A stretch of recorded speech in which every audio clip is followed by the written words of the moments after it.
Zip them up.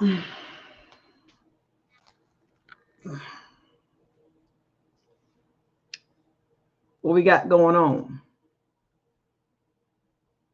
What we doing? What's going on, everybody? Welcome to Buckles Locker with your host, Isaiah. Another edition of Locker Room Talk. Subscribe to the channel, like the channel, share all the videos. Don't forget to hit the notification bell icon to notify you all new videos that's posted on this channel. Shouts out to all the Pirates and Sea Bandits. I know. It's me again. But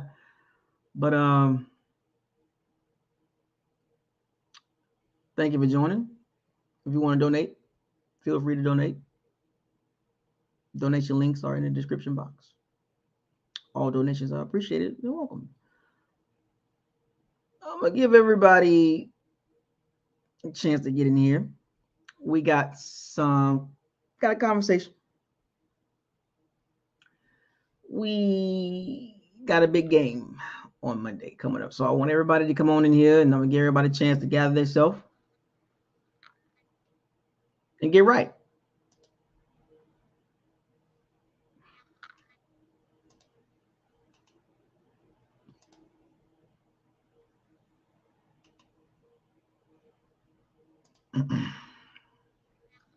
Come on in. Come on in. What we doing? That's what I want to know.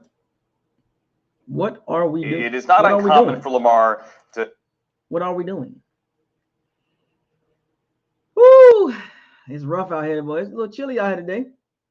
Down here in New Orleans. A little chilly.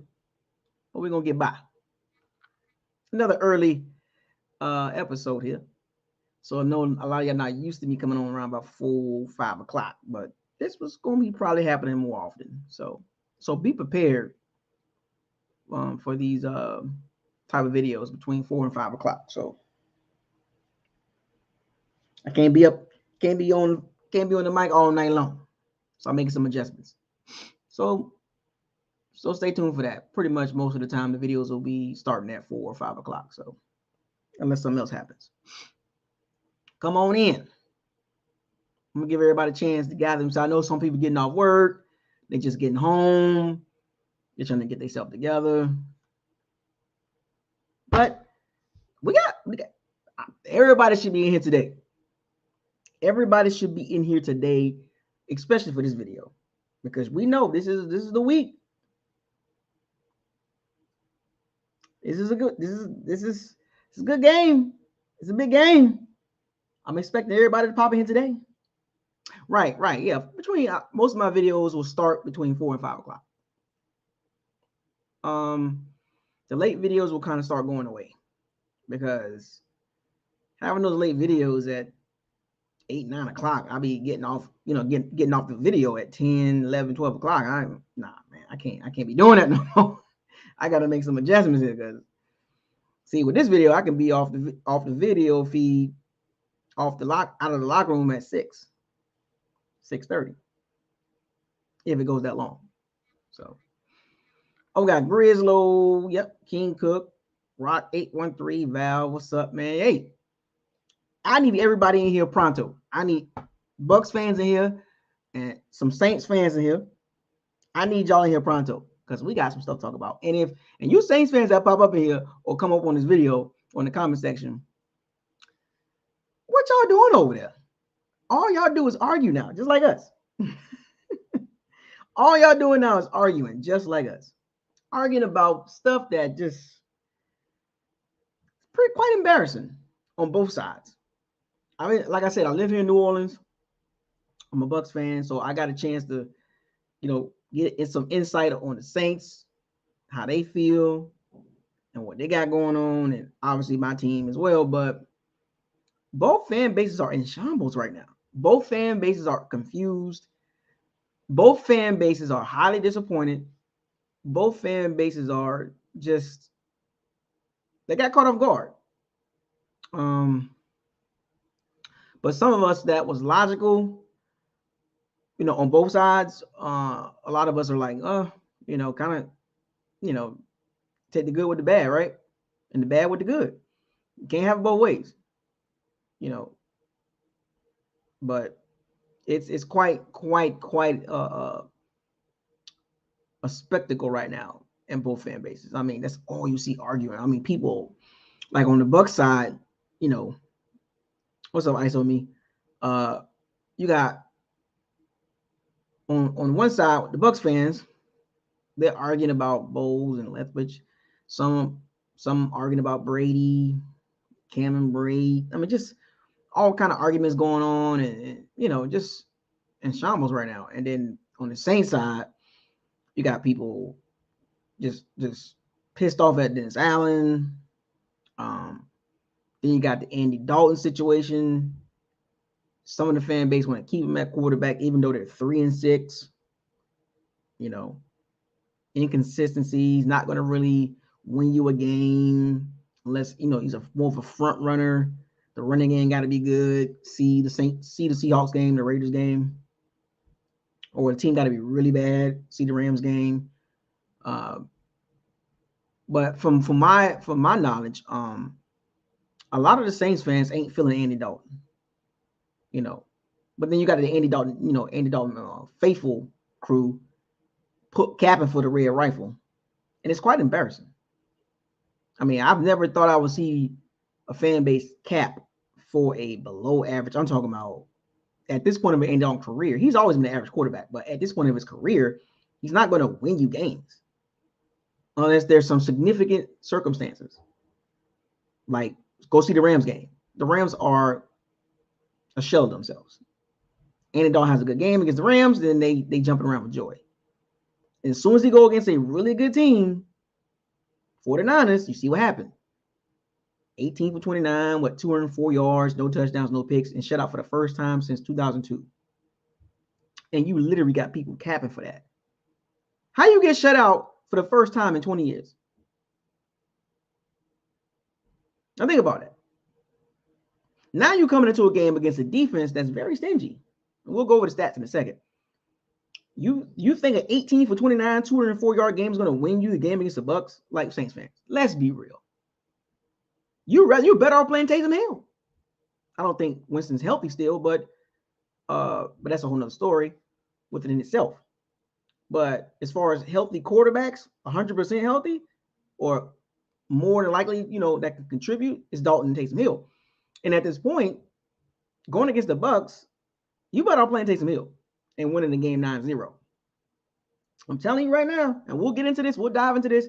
They try Andy Dalton out there for most of that game. It's going to look like the 49ers game. I promise you. And guess what's going to happen? The Andy Dalton fans, they're going to cap for him. They're going to cap for the red rifle. He's going to have a game that's like, I'm just trying to keep my job. He's not going to take any chances. He's going to make all the safe throws. And if he has to make a deep throw, has to be like, okay, I got to go there. Like, he's kind of being forced to go there. But when he drops back and hit that back foot, and I watched the tape, when he hits that back foot, he's checking the ball down. And look, and that's fine.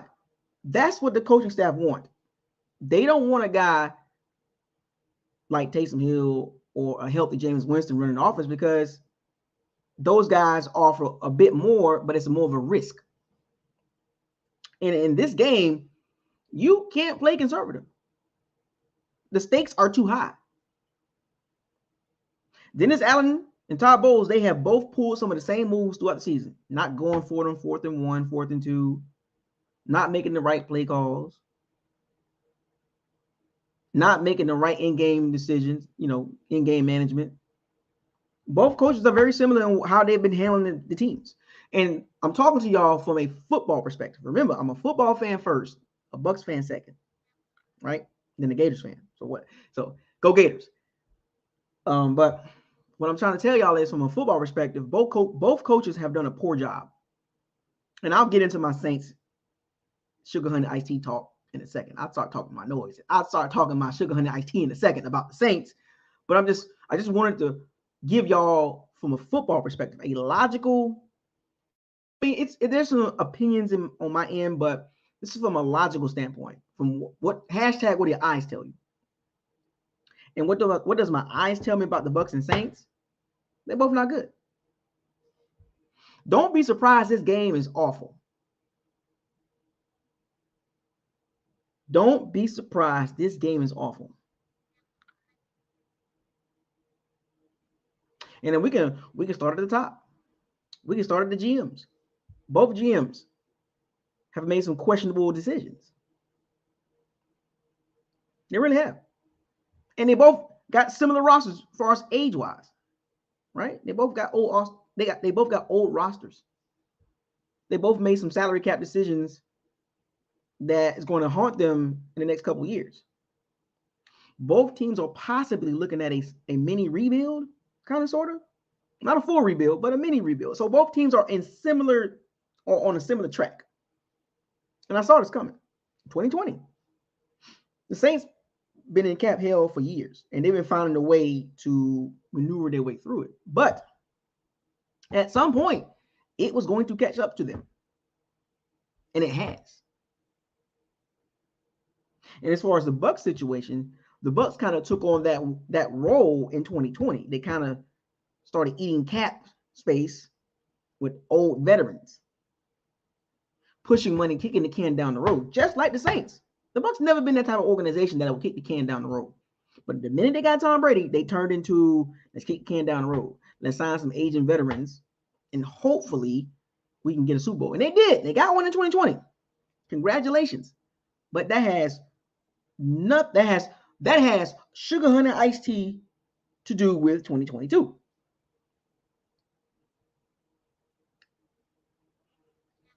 Both teams are an exact image of their coaches. Inconsistent, poorly coached, mentally fragile, and conservative. In some cases, ultra conservative. Poor salary cap, not a great roster moving forward.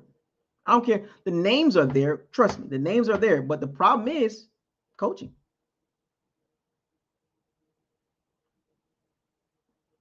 Don't get mad at me. Go watch the film. Saints fans, you can't get mad at me. Your team is awful. I'm gonna be real with you, from just based on watching film. The Bucs are better. The Saints are just not good. They're too conservative. You literally go into a game basically to just hang around.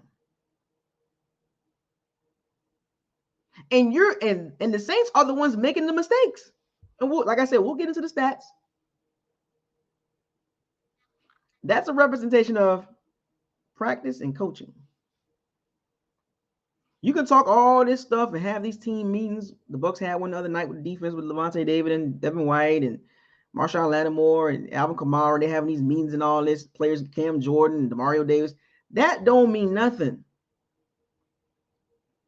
When you go on that field on Sundays or Mondays or Thursdays and you're producing losses, horrible losses, or when you're getting shut out by teams you should be beating, that's a coaching problem, number one. And number two, it's just your team. You're not buying into the message. It don't matter what both of these teams say. They don't even believe themselves. I know some of y'all might not be like, yeah, some of y'all are like, what is Isaiah talking about? This is the cold-hearted truth about the Saints and the Bucs. If you don't believe me, please feel free to disagree in the chat and correct me when I'm wrong or check me on my opinions. But I'm trying to be as logical and objective as I can using the politically correct words. I don't want to be cussing all day long, all night long, but you get what I'm saying. Now we got this game on Monday Night Football for the whole entire world to see. The whole football NFL world going to see both teams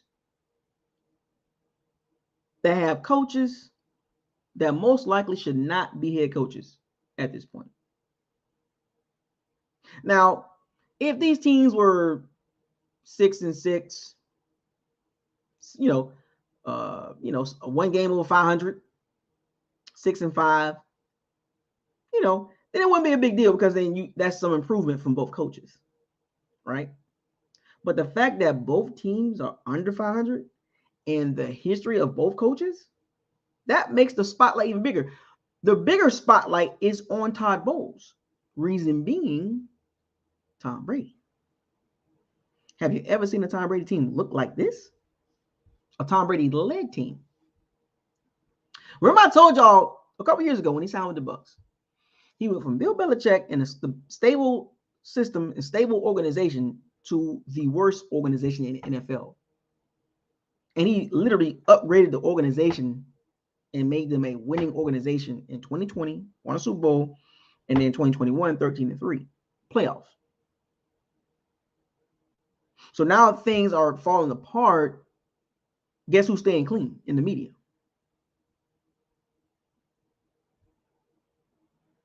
It's everybody's fault but Tom Brady. He's earned his stripes. I told y'all this. I literally told y'all this years ago. It's Tom Brady and Tampa Bay Bucks. Those are two different entities. Now, on the flip side, and when you look at the Saints, prior to them having Dennis Allen, the last, 10 years, they are top 5 in wins.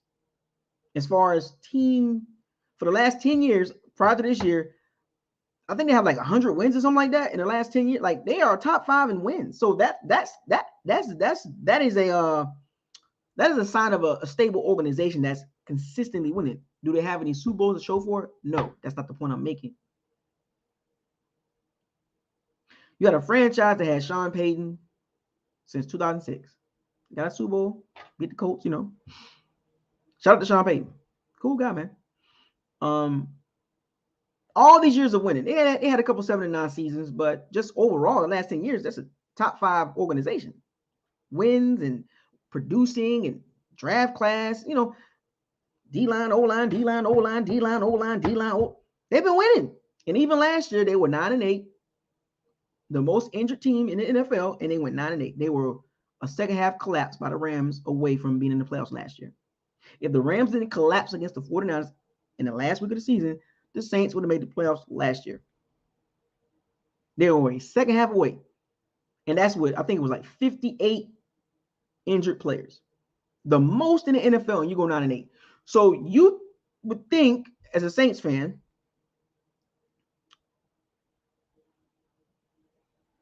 Sean Payton left, but the roster's still intact. A couple pieces missing. Mickey Loomis, they made some bad decisions. Then on the flip side, you look at the Bucs, and fast forward to where the Saints are now. Let me jump back on the Saints real quick. Fast forward to where the Saints are now. The Saints fan base didn't see this coming. They had high expectations, just like the Bucs fan base did. Now, on the flip side, you look at the Bucs last 10 years prior to Tom Brady getting there. One of the worst losing records in the NFL. Enter Bruce Arians, they go 7-9. They were 9-7 with Dirk Cutter, back in 2016. Then a 5-11, fired, and then Bruce Arians come in his first season 7-9. So the Bucs still been losing, and then the minute they get Tom Brady, they win Super Bowl, winning record. The next season they went 13 wins, and then Bruce Arians leaves this past offseason, and then they give Todd Bowles a 5-year contract. Going into the season, on paper, high expectations. Trust me, I did my schedule predictions. Go back and look at it. 12-5, the ceiling, the floor, 11-6. So in order for my prediction to be correct, the Bucs got to win 6 straight games. And you I would say 90% of the Bucs fan base don't believe we're going to win 6 games straight at this point. Now, there's a small percentage of Bucs fans that they still believe that we're going to go 6-0. We're going to beat every team on the schedule that's left on the schedule. Now, there's a possibility the Bucs can win 6 games straight, but the probability is low, and y'all know that. Trust and believe. I want the Bucs to win 6 straight games, but come on, let's be objective here. Hello, reality check. But you got to take games one at a time. But the point I'm making between both teams and both organizations from top to bottom, the expectations was there, but the results are the total opposite. Now I will say this: the Saints are in a much worse situation than the Bucs. So Bucs fans, be thankful at this point, because when you look at when you peel back the onion on the Saints, they are heading to the abyss. They are. At least we're not at that point that we're gonna hit rock bottom. The Saints are more closer to the rock bottom than the Bucs are. Let that sink in for a second. The Saints are more closer to the rock bottom, to the abyss, 10,000 feet under the sea, than the Bucs are. Now remember, we were there, but the roles, from what I'm seeing, the roles look like they're about to be reversed, and the Saints about to be awful for a while.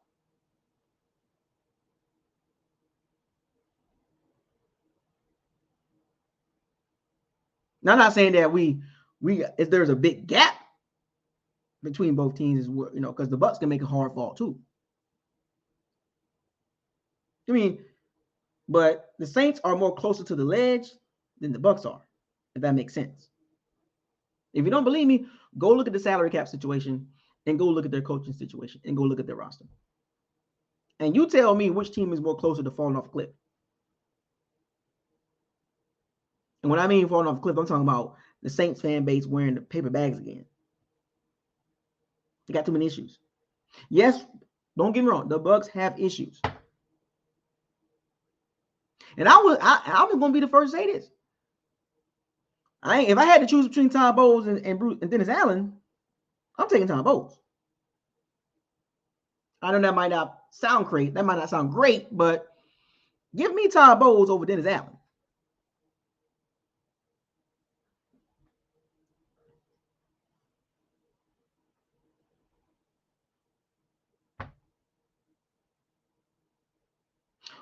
Matter of fact, let's dig a little deeper in this. Who's in a better situation quarterback-wise? Moving forward. We are a more attractive destination than the Saints. Who wants to play for Dennis Allen?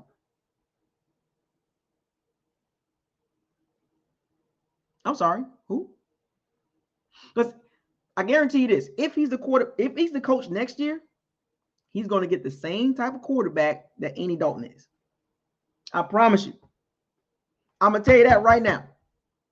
Well, at least with Todd Bowles and possibly Byron Leftwich still sticking around, they're going to try to go get a dynamic quarterback.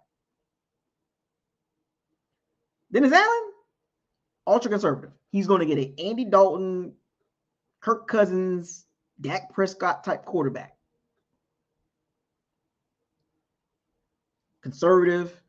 Everything got to be great around him. He can't put the team on his back to win, to will his team to win. Or if the team is down, I'm going to count on Andy Dalton or Andy Dalton type quarterback to bring us back. That's the type of quarterback he's going to go after.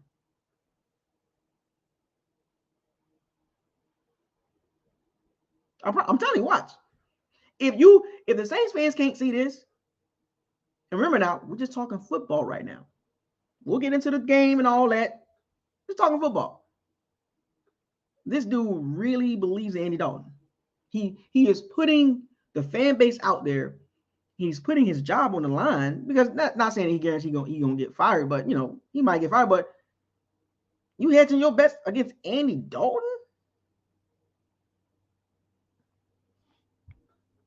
I don't think there is no coach in the NFL outside of Dennis Allen that would put their money on Andy Dalton to start games.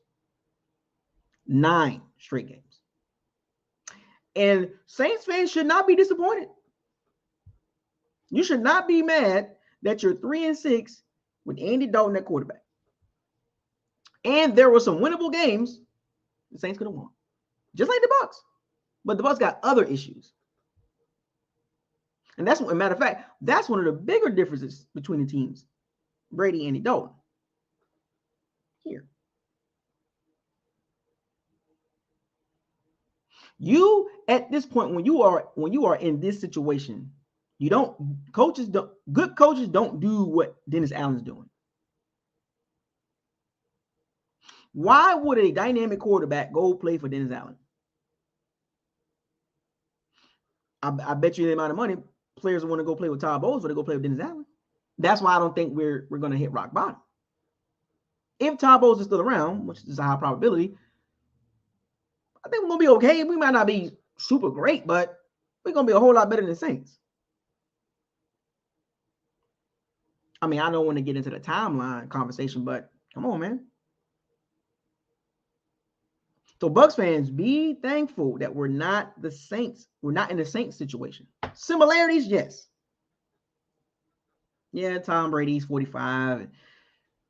But at least we got a better environment, better coach.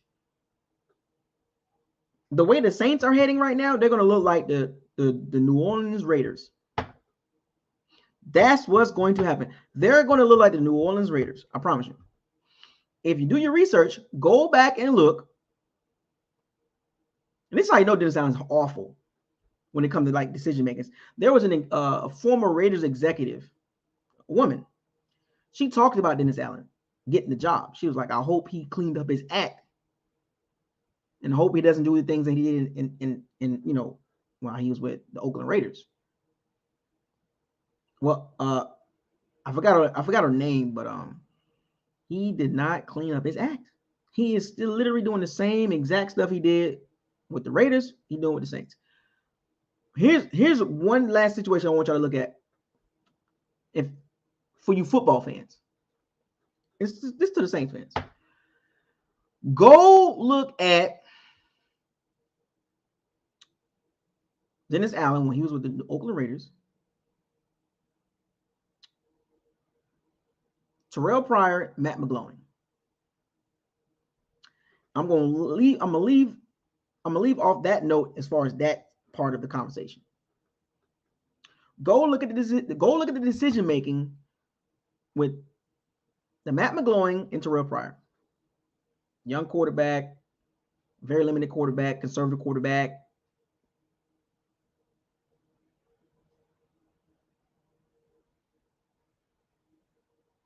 And also go look at Matt Nagy situation. Justin Fields, Andy Dalton.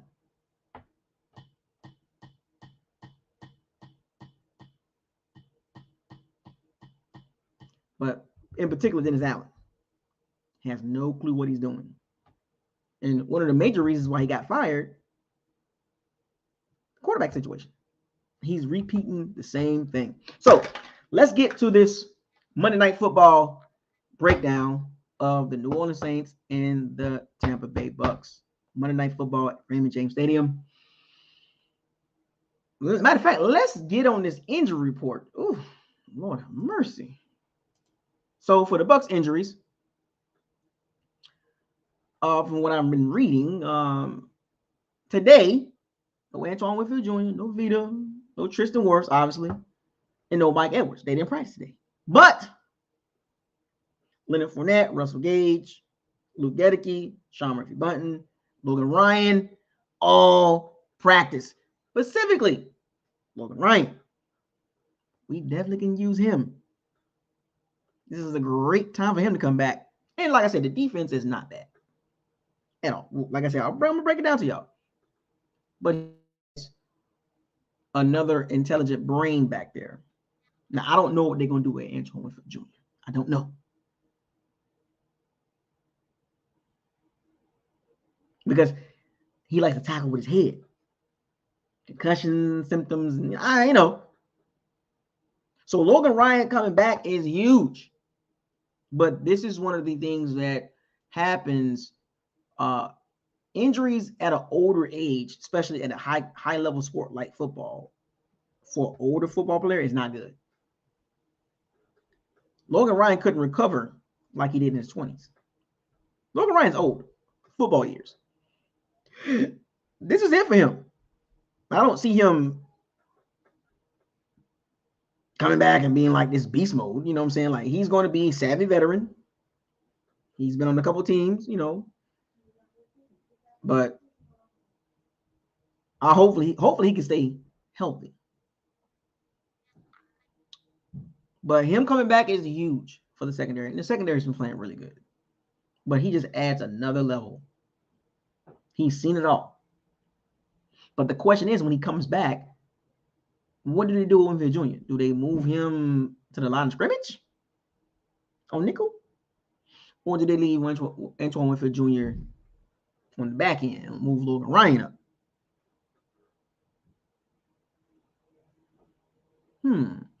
So, and Luke Gedeke is back. Now, I get it. It's a reason why they sat him down for a few games. Even if he's healthy, he's not starting over Nick Leverett. We already know this. He's not. He might come in some plays, but he's not starting. He's not starting. I'll be surprised. Outside of injury, I'll be surprised to see Luke Gedeke on the field again this season. Because he's not ready. He is clearly not ready. Murphy Bunn missed the injury. Now he's also hurt, still hurt, nicked up. Obviously, he won't be back next year. And then Leonard Fournette with the hip situation, he practiced in full today. So having him back is helpful as well. Which means, unfortunately, Rachaad White carries or touches will decrease because Leonard Fournette is going to eat those carries and those catches. So it's a good thing that he's back, but also for Rachaad White fans that's been pushing for him to be starter, that means his impact is minimized.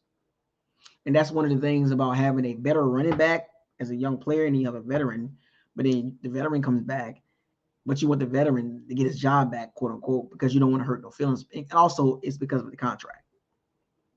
3 years, $21 million, I think $11 million guaranteed. So you're going to want to play that guy because you're paying him a lot of money, and the rookie will get his chances.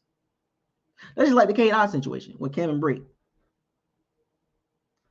Cameron Brate been hurt. Cade Otton been playing well, developing chemistry with Tom. And the minute Cameron Brate come back, Cade Otton takes the backseat. Why? Why is the better player taking the backseat to a washed-up veteran? Go look at Cameron Brate's numbers. Horrible. And he's getting paid quite a bit. At this point, Cameron Brate is a third tight end. Getting paid like a starter, high-end backup. Or second tight end. But we had this conversation before about the favoritism and the buddy situation. That's exactly what's happening with the Cameron Brate, Cade Otton situation. That's, Tom Brady got something to do with that too. But everybody can see Cade Otton's better, and everybody can see Rachaad White is better. But we got to play both of those guys because they're veterans and they're getting paid a lot of money. I don't care. Play the young guys. What did I tell you about when it comes to the young guys? When you look at the play with the veterans, if the young guys are equal to the veterans, you play the young guy. Cameron Brate is nowhere near better than Cade Otton at this point. Cade Otton is more explosive, better separation. Maybe not much, but Cameron Brate's slow. And Leonard Fournette always want to run over people. But we seen Rachaad White hit them holes and dip and dash Eric Dickerson style through the holes. And I guarantee you, the minute Fournette get his first carry and don't get no yards or 1 or 2 yards, I know a lot of y'all gonna be like, "Oh, why do we bring the Fournette back?" Trust me, folks, you're going to see those 1 or 2 yard carries from Fournette and Rachaad White too, because the offensive line is not good against run block win rate. They have one of the worst run block win rates in the NFL. I think it's number 30. It's awful. That's even with Tristan Wirfs, all-pro right tackle. He can't even cover up his O-line. But a lot of those problems we discussed in the offseason, prior to the season starting, the interior O-line is one of the worst in the NFL. And don't give me this, well, they can pass block good. I don't grade O-linemen like that. Now, if you want to statistically, for discussion purposes, break down the run blocking versus the pass blocking, in my opinion, I think they've done a decent job as a unit. And then, of course, the run block has been one of the worst. But when I grade players, I look at the overall aspect of their position. O-lineman is not just run or pass blocking. This is why I got the Bucs O-line as a whole unit bottom 10. And that's with Tristan Wirfs. Bottom 10. Because how I grade it as a unit and as a whole. That's run blocking and pass blocking. Bottom 10 O-line. Outside of Tristan Wirfs, you ain't jumping up and down like, yeah. Shaq Mason, he hasn't made a great he hasn't made a huge difference with the O-line. The O-line is actually worse. But what did I tell you about Shaq Mason? It's not bad. Small. And it showed. It shows a lot. But the way they're using Shaq Mason is not good. Because he was much better in New England. I'm going to be real with y'all. Shaq Mason was much better in New England. Here, still okay, but not New England Shaq Mason. And then Robert Hainsley, he trying. He's good at pass blocking, but he can't run block. And don't give me this every time they make one or two good runs. Oh, yeah, they run blocking pretty good. No, it's not. As a whole, Robert Hainsley run blocking is awful. Lou Gedeke, awful. Nick Leverett, even the boost that he's given the Bucs O-line, but now things are starting to kind of reset itself. It's going back to where it should be. Because he came in that Seattle game and the Bucs had this all-world, they ran the ball so well and they only won by 5 points. And then they had a bye week, and then you see Nick Leverett against the Browns D-line. The Bucs didn't run the ball. White had 2 good runs, and his biggest run was like 34, 35 yards. Outside of that, the run game was. And all 22 literally showed you. It was like,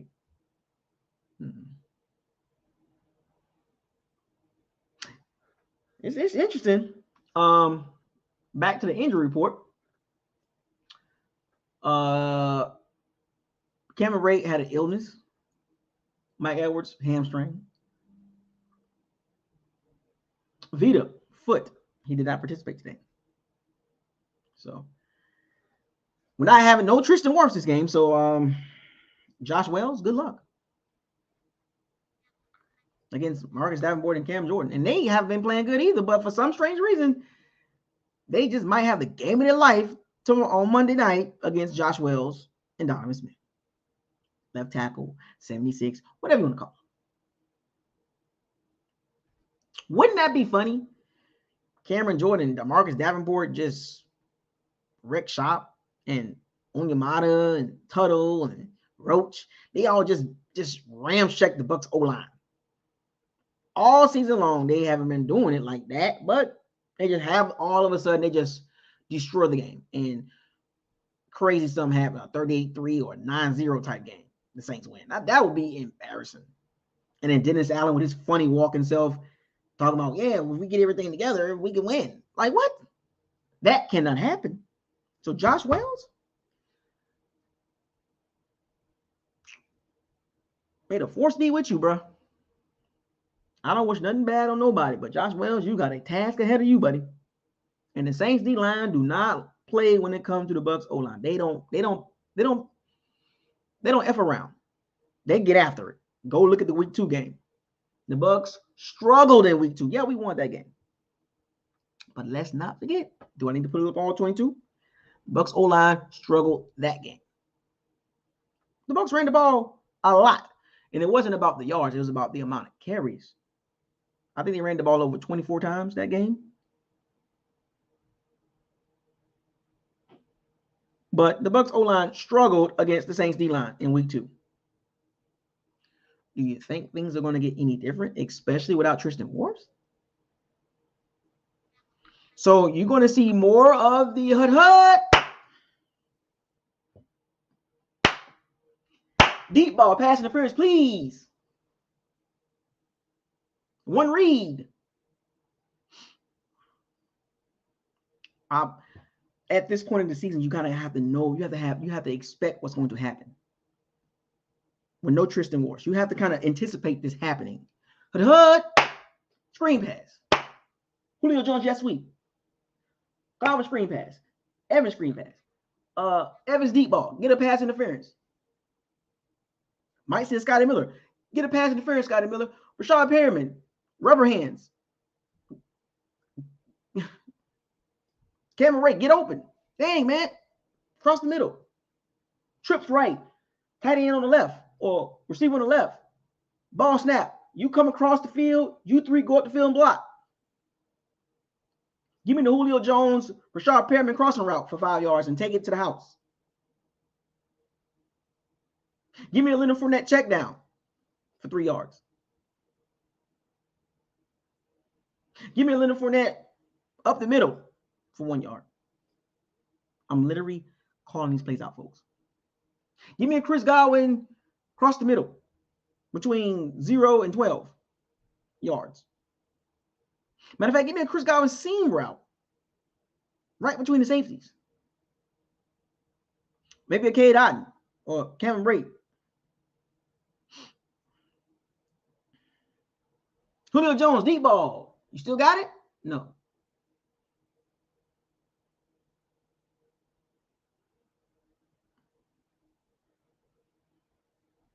Folks, I literally just gave out a Bucs playbook.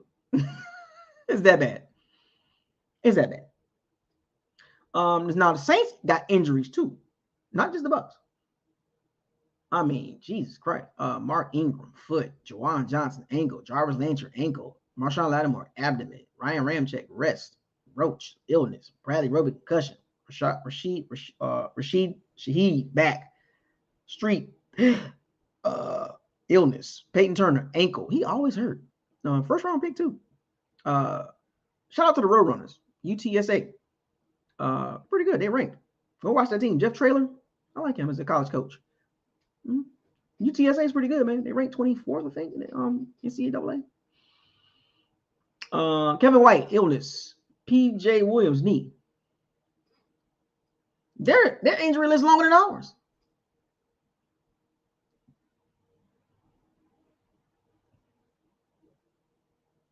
But there was talk that Marshawn Lattimore most likely is going to play this game. He said, "Sassy walk, Allen." He got that weird walk. Ever since I seen that video, I was like, why are you walking like that? Why is he walking like that? Why, Saints fans, why does Dennis Allen walk like that? I hope some of y'all ain't walking like that. Sassy Saints. The Sassy Saints fans, I hope y'all not walking like that. Because y'all, basically, the team is the image of their coach. So, and the fan base is too. Now, here I go talking noise to the Saints fan base. Look. Sassy Saints fans, what's the deal with y'all, coach, man? Just saying. Because y'all walking and talking like that, too. But, yeah. Marshawn Lattimore probably going to come back this game. And we already know the history between Mike Evans and Marshawn Lattimore. From on the field, Marshawn Lattimore has won the battle. Now, in between plays, let's just hope them gentlemen act like adults.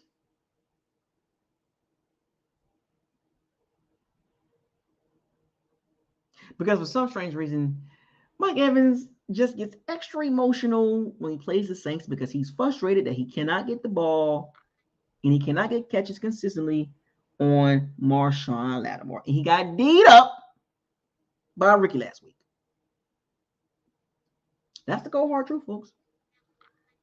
Yeah, Brady missed some throws, but bruh, he got D'd up by Ricky. And now you got to deal with Marshawn Lattimore again. I just don't see it happening right there. And there is nothing on film in the last several matchups that indicates that Mike Edwards is all of a sudden is going to have a beast ball game. Ever since he dropped that ball in Carolina, he is fractured. Mike Evans is a fractured receiver.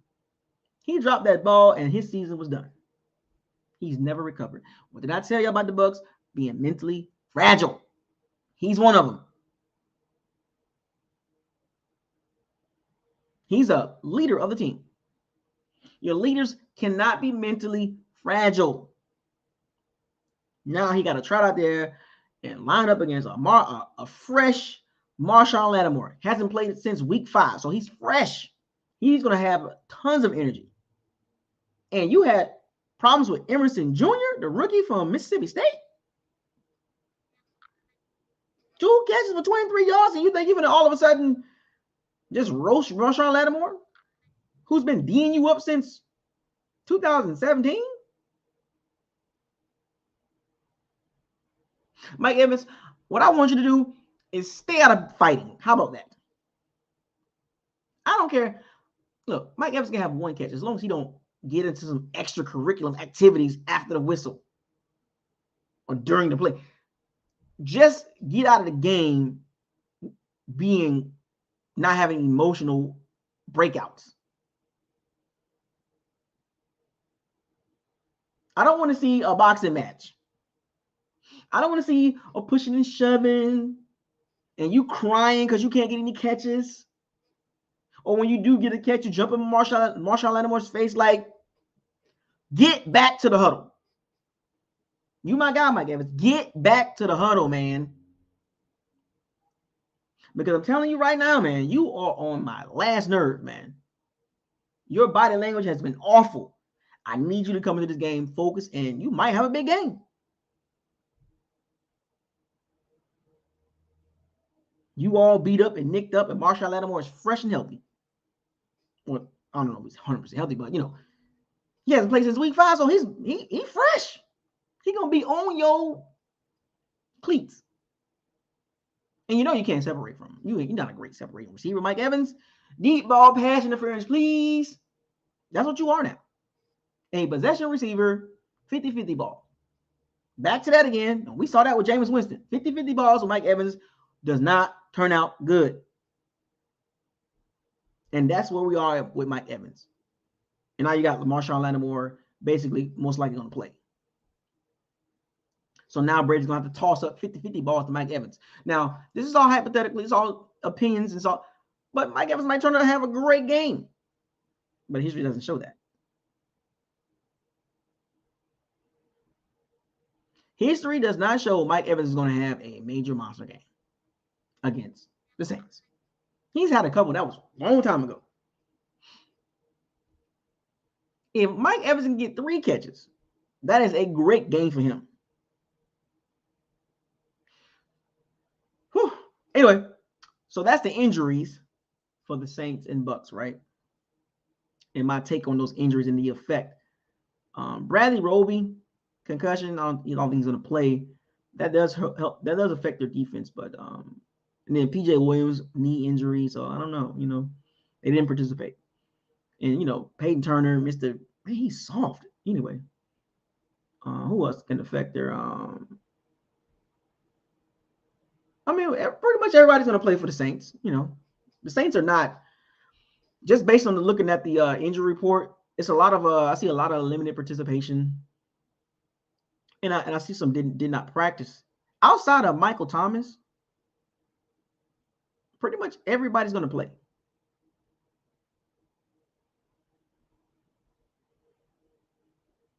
And Bradley Roby. Outside of Michael Thomas and Bradley Roby, I think everybody's going to play. Michael Thomas is out for the season, obviously, but yeah. Bradley Roby and Michael Thomas is probably only 2 you won't see. Well, you won't see Michael Thomas, but you probably won't see Bradley Roby. So the Saints are pretty much going to have their full squad to a degree, almost. and the Bucs will have their full squad to a degree. So outside of Tristan Wirfs, right? No excuses. Let's get down to the comparisons of these teams.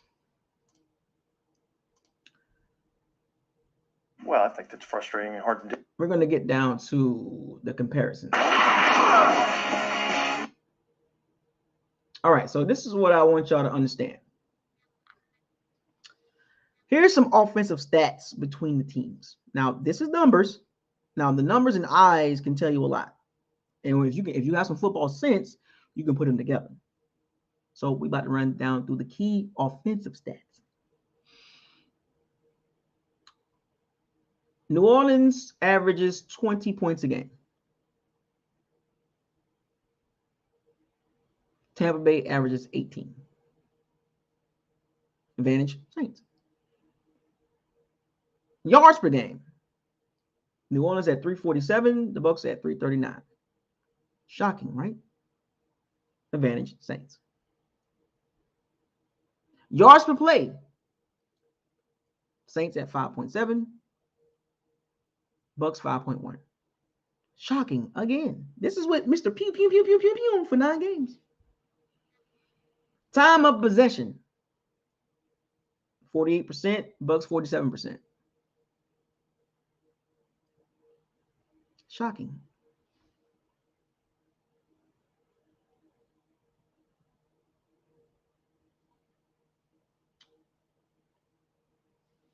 Rushing yards per game.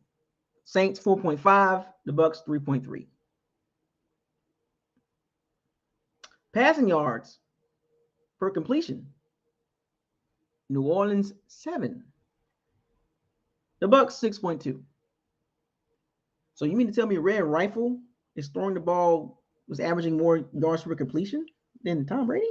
Mr. Pew Pew Pew Pew Pew. I ain't throwing no interceptions. I get to keep my job. That guy's 7 yards of completion. 7 yards pass attempt, like not a completion, but pass. Yards per completion, 10.8, Bucs 9.4. Shocking.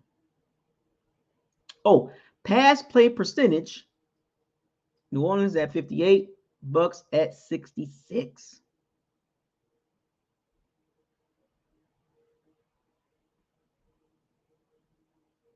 Rushing plays, the percentage for rush plays. New Orleans at 41%, the Bucs are at 33%. So there's 69% on pass and then 33% run. Crazy. Throw the ball too much. That's why you're 5 and 6. Completion percentage. Saints at 65%, the Bucs at 66%. But don't like that for you because both of those quarterbacks, soon as they hit that back foot, Mr. P shooter himself, I seen it. Kamara. Juwan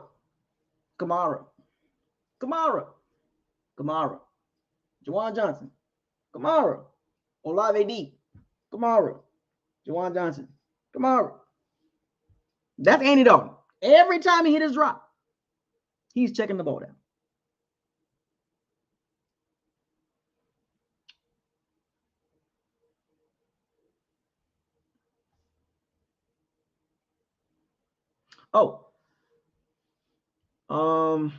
Third down conversion. Saints at 40%, the Bucs 37%.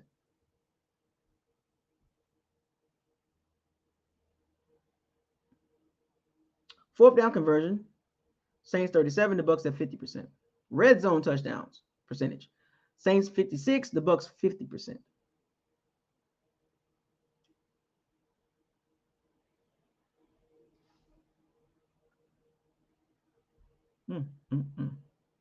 Crazy, right?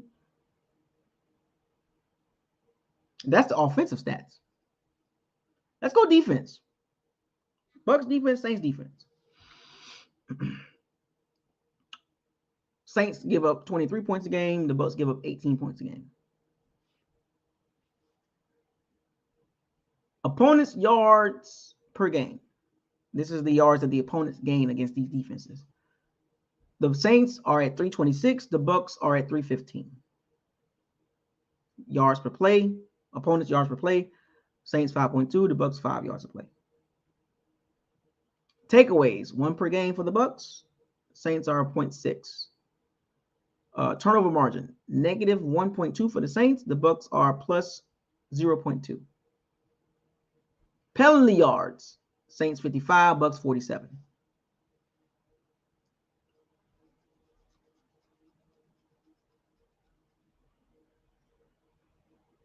I'm just giving y'all key numbers here.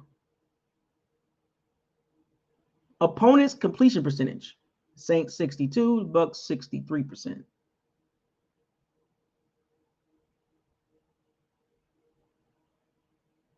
Opponents' pass play percentage, that means the amount of times that the percentage that they throw the ball. Saints 54, the Bucs 57.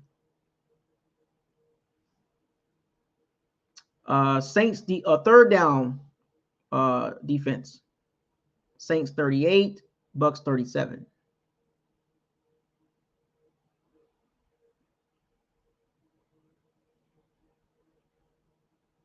Red zone defense. Saints 47%, Bucs 63%. Ooh. So yeah, these teams are similar. They're close in a lot of areas. They are, which I find very interesting. So both teams are, like I told y'all this. I literally told y'all that. I told y'all what y'all seeing with these numbers is what I told y'all in before the season started with both teams. Very similar. A couple of some numbers there, you see that they're close. And if you want to get it from a ranking standpoint, I'm gonna give you that too. I'm giving y'all the macro and the micro. So I'm giving y'all the bigger picture, and also giving y'all, the detail stuff, the key stats and stuff like that. For those of you that like stats and rankings, and for you PFF fans, I love PFF, But so here's the rankings, so that way y'all can see the how they rank against each other.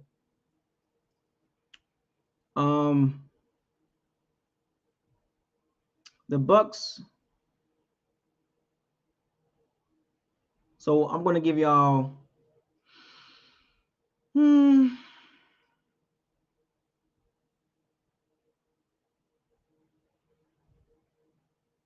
I'm trying to see what I want to give y'all.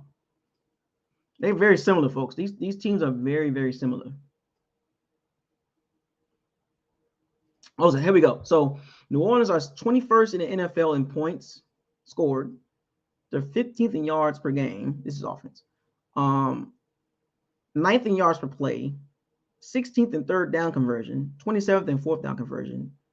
14th in red zone scoring. And 18th in touchdowns per game. So Tampa, 27th in points per game. Tampa Bay Bucks, Tom Brady, Mike Evans, Chris Godwin, Julio Jones. Fournette, Kate Hyden, right? 27th in points per game. And the Saints are 21st.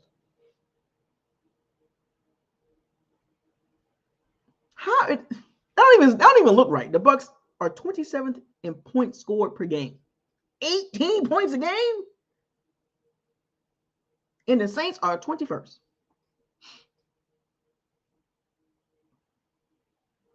Yards per game for the Bucks. The Bucks are 18th. The Saints are 15th. Yards per play. The Bucks are 25th. The Saints are 9th. You mean to tell me the Saints are averaging more yards per play than the Bucks? According to the stats, they are. Third down conversion percentage. The Bucks are 23rd in the NFL. The Saints are 16th. We can't even convert on third downs. Third and ones, third and twos, third and threes, third and fours, third and fives, third and six. Anything over 6 yards, the Bucks probably won't convert it. 23rd in third down percentage. Oh my gosh, this is worse than I thought it was. Red zone touchdowns. 25th in the NFL in red zone. The Saints are 14th. You mean to tell me with Little Red Pea Shooter, they're doing better in the red zone than the Bucs? The Bucs are at 50% conversion rate, 25th in the NFL. Oh my gosh. Touchdowns per game, 27th in the NFL. Saints are 18th. So in actuality, based on the rankings and the numbers, the Saints offense has been playing better than the Bucs offense, led by Tom Brady. Think about that for a second, folks. Little Red Pea Shooter, Saints-led offense, has been doing a better job than a Tom Brady-led offense. Folks, we got major problems with the Bucs. Do you understand what I'm saying? Major problems. That's embarrassing. I would have never thought that an Andy Dalton, Mr. Pea Shooter himself, Mr. Captain Checkdown himself, can't win you no game when you're down, can't play good on primetime football, can't play good against really good defenses. An offense being led by him is doing better than the Bucs offense led by Tom Brady? Somebody got to answer to this.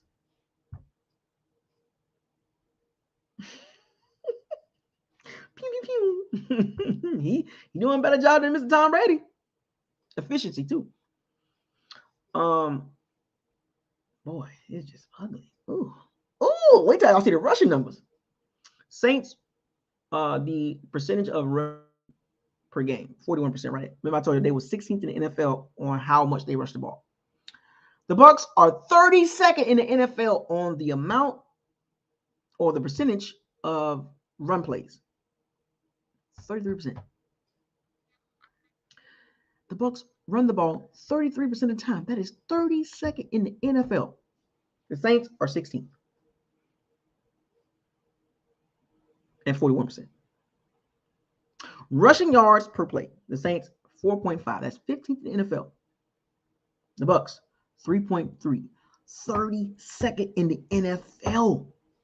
Rushing yards per attempt. The Saints are 15th. They're 17 spots better than the Bucs.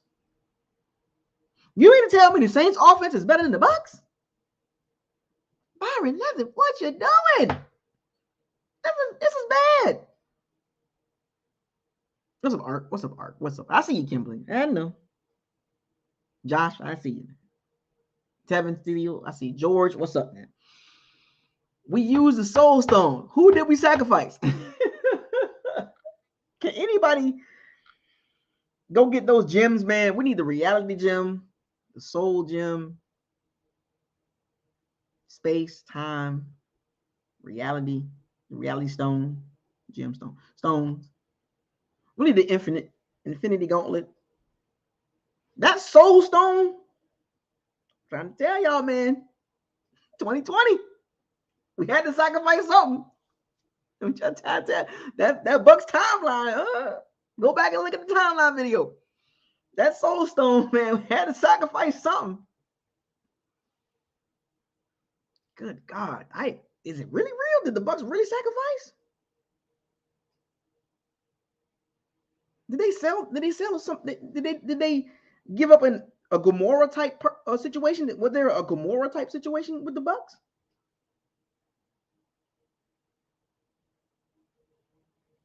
Who did the Bucs sacrifice in 2020?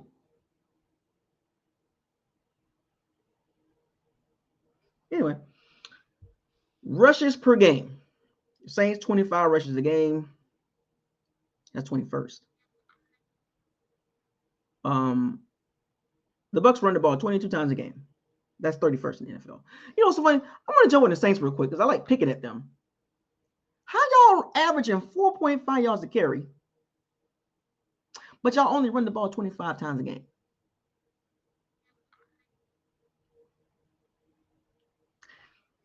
Saints fans, that's on you. I'm just trying. 4.5 yards a carry. 21st in attempts per game.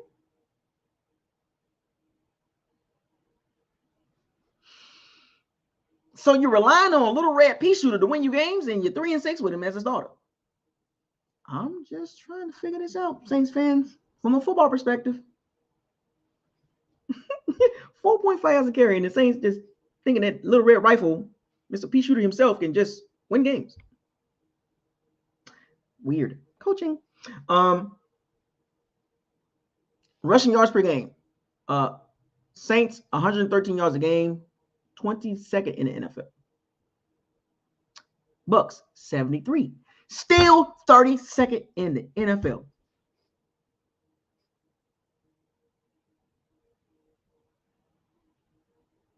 Let me repeat. Even with that Seattle game, 73 yards a game, 32nd in the NFL. And the Saints average 4.5 yards a carry, and they only average 113 yards a game. Them boys should be at 150, 160, 30 attempts. Told you, folks. I'm giving y'all both perspectives for this game. Because this game's gonna be awful, right? From both perspectives, right? I'm just giving y'all the breakdown so both of y'all can understand what y'all about to watch on Monday. We about to watch two bad coaches to a degree, right? You know, Todd Bowles is better, but you get what I'm saying. Yeah, that Seattle game. Yeah, I tried to tell y'all. Y'all got hyped up on that Seattle game. Oh, we got the ball. We ran the ball. So, and the media tried to run with that. The media tried to play the game, and I didn't fall for it.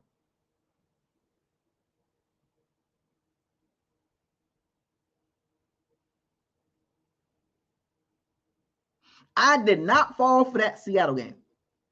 The media was like, "Oh, the Bucs they found their running game, and they in the bye week. They're gonna come out of the bye week and be running the ball." I did not fall for it.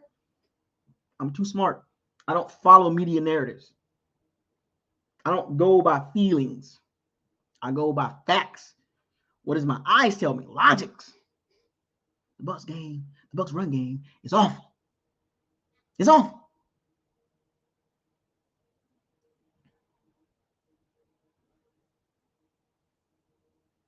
Y'all let that Seattle game fool y'all, didn't y'all? What did I tell y'all in the preview video with Seattle defense? You can run the ball on the name. They Seattle defense run wise. Looking great. Try to tell y'all, man. Y'all ain't want to listen to me. Y'all gonna learn, man. I be dropping gems, man. I drop reality gems or reality stones everywhere. Y'all let that Seattle game fool y'all. Overall, Seattle is not a bad team. Let's get that. We're not gonna take nothing away from Seattle. Okay. Shout out to Pete Carroll. Shout out to Geno Smith, top 7 quarterback right now. Shout out to Kenneth Walker. Shout out to Metcalf. Shout out to Tyler Lockett. Shout out to Noah Fant and the other tight ends they have. Shout out to the rookie tackles, Abraham Lucas and Charles Cross. Shout out to them young guys. Seattle offense, I like it. I rock with it. You know, shout out to Seattle's offensive coordinator. I like what they're doing. I like their future. All caps. Unlike the Bucs. Now, defensively, shout out to Woodland, the rookie cornerback, and Kobe Bryant, the rookie slot guy. Shout out to Nwosu, the pass rusher. Jordan Brooks. Seattle defense ain't that good, folks. Seattle defense ain't good, folks. And the Saints scored 39 points on them. And we don't score 21. We scored 21 points against Seattle. And go look at that game. I think that's when Kamara and Taysom Hill went off, right? Didn't have to rely on Mr. Pea Shooter. Pew, pew, pew, pew. So, passing. The Bucs are number 1 in the NFL in percentages of pass plays. Pass play percentage. Number 1 in the NFL. 66%.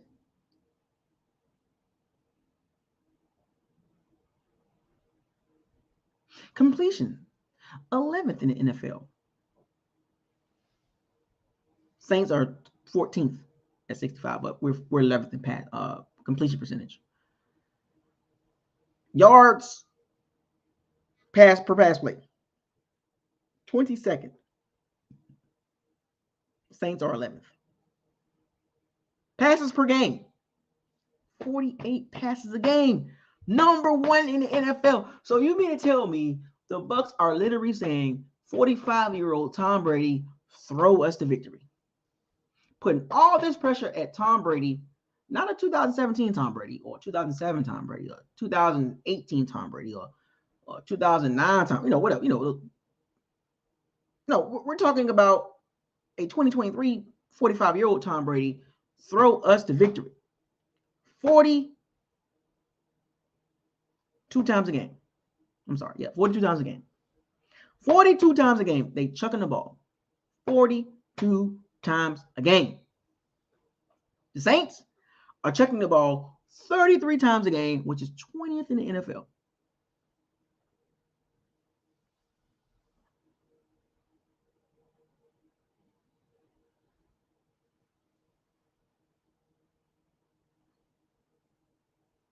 Y'all don't see nothing wrong with this picture? 42 attempts a game versus 22 rushes a game. Where's the balance? You're too predictable when you throw the ball. You throw the ball that many times, people going to start seeing what you like doing.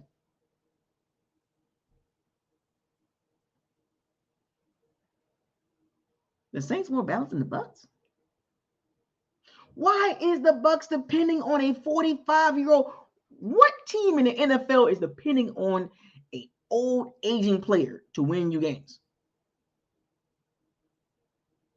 Green Bay tried it. Who else? What up? Look at the Colts. Matt Ryan, please throw us the victory. Have you seen the Colts play with Matt Ryan? The Jets trotted out Joe Flacco for a couple games and see how that turned out until they, got themselves together. You can't rely on a quarterback, especially at that age, to win you games.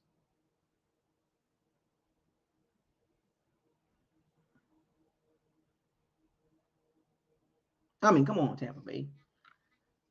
You got your jersey sales up, the ticket sales is up, concessions is up. You got primetime games. He done brought all this attention to y'all, and now y'all saying, well, we want more. We want more, Tom. We want you to throw us to victory at 45 years old. And you can't sit and tell me, oh, Brady's fine. No, he's not. At 45 years old, playing at the most highly competitive football league in America. But you got elite super athletes, 300-pound guys, cornerbacks running 4.3s and linebackers running 4.4s. You got a 45-year-old quarterback who is still playing well. Don't get me wrong, still playing well. But this is how you're going to use him?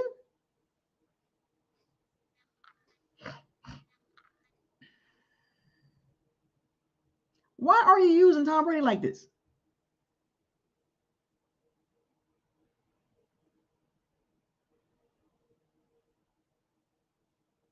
A 45-year-old arm. A 45-year-old arm is a 45-year-old arm. I don't care what the media be trying to play with y'all and these little semantics like, oh, yeah, look at he can still spin the ball and all that. And he can still throw the ball. Look at the perfect throw. But they're not affecting the outcome in a lot of these games. I keep giving y'all the same reference every time. That is like LeBron James putting up 30-something points. Unlike Michael Jordan when he played for the Wizards, putting up 25, 27, 20. He still got it, but you're losing. Because that is not Tom Brady at this point of his career. He will give you flashes. Go see the Rams game. Go see the Rams game. He'll give you flashes. Trust and believe. He's giving you a lot of flashes this year. Those 30-point games. Scoring 30 points, 30 points, 9 rebounds, 7 assists type games. He'll give you those spectacular moments. But overall, the Bucs are 5-6 with those moments. If the Bucs rely more on the team offensively, or just team in general, I don't think the Bucs will be 5-6. but they are too reliant on one guy. And the rest and the teams that play the Bucks are like, oh, y'all relying on Tom Brady? Well, we're not scared of Mike Evans. We're not scared of Chris Godwin. We're not scared of Scotty Tuhati. We're not scared of Julio Jones. We're not scared of Cameron Brate, Cade Otton, Cole Keff. We're not scared of Leonard Fournette. We're not scared of Rashawn White. We're not scared of Todd Bowles and Byron Leftwich. We're not scared of them because y'all relying on a 45-year-old player.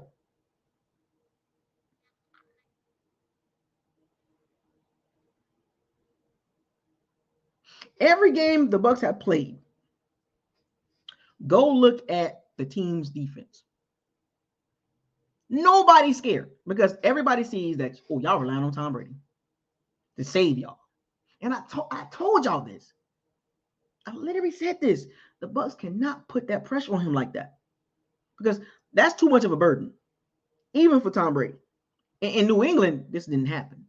And New England fans will tell you this. They will tell you this. It wasn't just Tom Brady. He had a stable coach. He had a stable system. He had players that fit the system offensively and defensively. He had his tight end. He had his third down running back. He had the separation receiver. He had a versatile offensive game plan from week to week that changes from week to week. But fast forward to Tampa, he got pretty much the opposite. Nobody's scared of the Bucks. And nobody's scared of Tom Brady. Nobody. He's still playing good. Don't get it twisted, folks. But nobody's scared of him now. Nobody's scared of Tom Brady. That mystique is gone. That mystique was gone. It is gone. Have you seen Tom Brady drop back on some of these throws? I'm going to give y'all an example. Twins on both sides. Trips. Let's go twins. Twins left and right. Running back. Shotgun. 3rd and 8.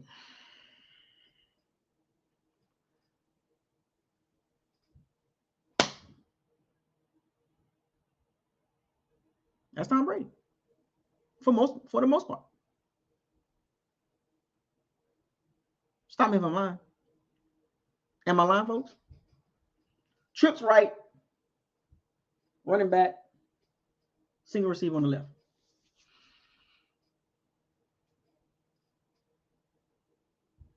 Dirt ball.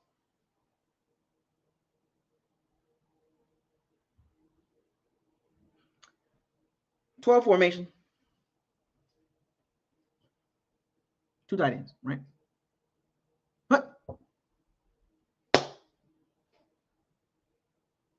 Great throw by Brady.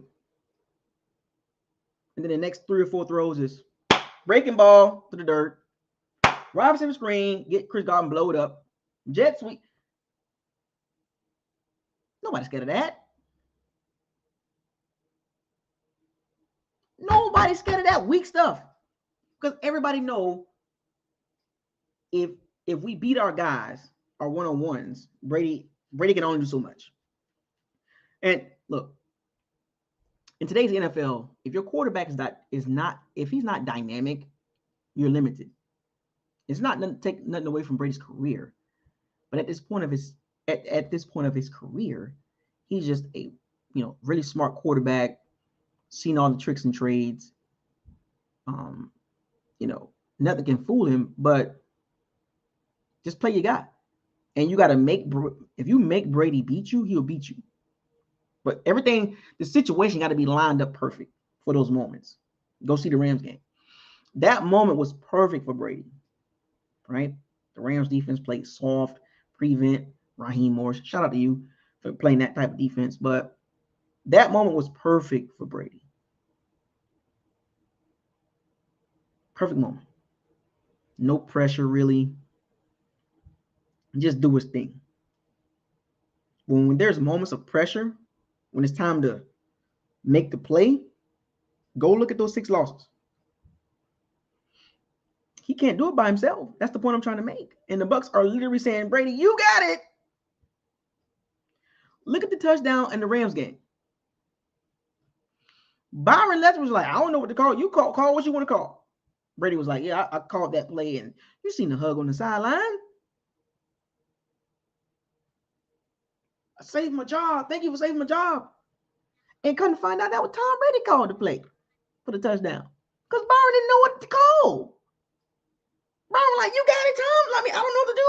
You got it. You do you. It's almost like, to be honest with you, it's almost like the Bucs might be better off just doing that. Tom, just do you. Go look at your Vegeta glove. Your Mickey Mouse glove. Your Vegeta glove. Big Bang Attack. Final Flash. And Vegeta glove. He do got a Vegeta glove. Go look at your Vegeta glove all game. Because I don't want to call. Byron Leftwich might as well take a step back. And let Tom Brady do his thing, because that game right there should tell y'all right there what time it was.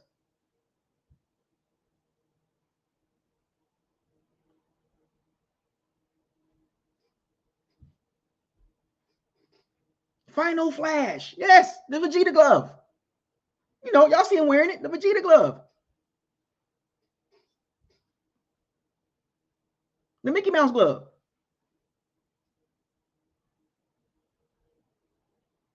Shout out to Mopar Buck. He brought it up, the Vegeta glove. Had me rolling for days. You can't rely on one player, especially a 45-year-old. Green Bay going through it. Aaron Rodgers washed. Tom Brady not washed. I will say that. Tom Terrific is not washed. Still got some great moments in him. But everything got to line up. The moment got to be like exactly how he wants it. When the moment is not set for him, he struggles. Third downs, second downs. You've seen the deep balls, inaccurate with the deep balls. Those are not the moments that he's going to excel in. He's going to excel when the moment is like the stakes are high. And he's like, oh, I got this 2-minute drill, or, I got 35 seconds to get down the field, no time. He'll thrive in those moments. But just throughout the game, he's going to have some good moments. He's going to have some bad moments.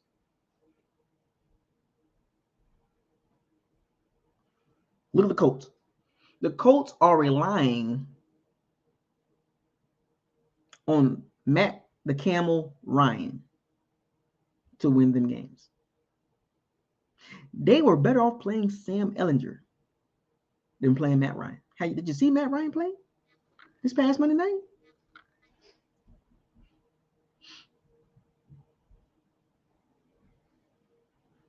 Matt Ryan, Tom Brady, Aaron Rodgers. It's time to go. Like, it's about the young guys. Aaron Rodgers gonna give you some good moments. Matt Ryan gonna give you some good moments. And Tom Brady gonna give you some great moments.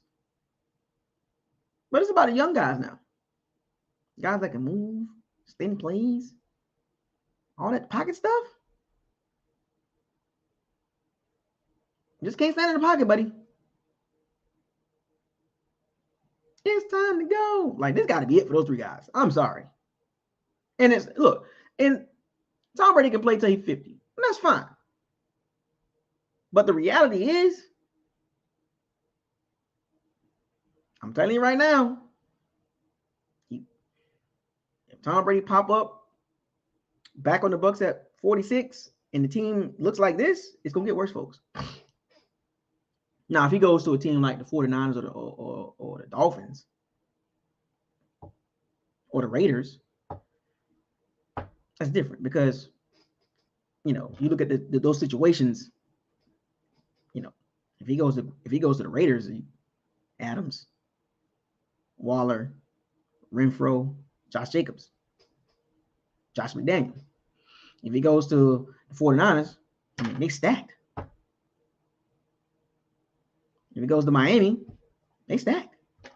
They got the playmakers. They got the speed and all that stuff. The running backs and all that. The Bucs don't have that. I'm saying that right now. Because if you want to put Tom Brady and say, lead our franchise at 45, go ahead and do it. You'll win some games. You'll have some moments. But you ain't win. You only going so far. At this point, and it's great for me to say this about Tom Brady. at 45, he's going to need some elite players around him, like some elite receivers, elite third down running back, elite tight end. You can't be, at this point, you can't be mediocre and playing with Tom Brady. Can't do it. Cannot be mediocre. Tom Brady cannot be in a mediocre system or below average system. And y'all seeing this right now. It's hard to overcome a system that is below average or mediocre. And the weapons and the way he likes to play at this point of his career, Bucs ain't got it. It's crazy to say this, but the Bucs are off a cliff offensively.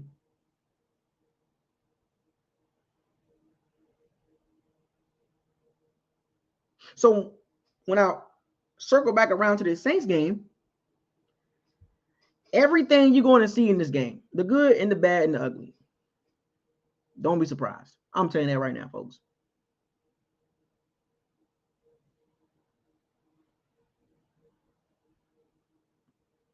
Do not be surprised in whatever you see Monday night.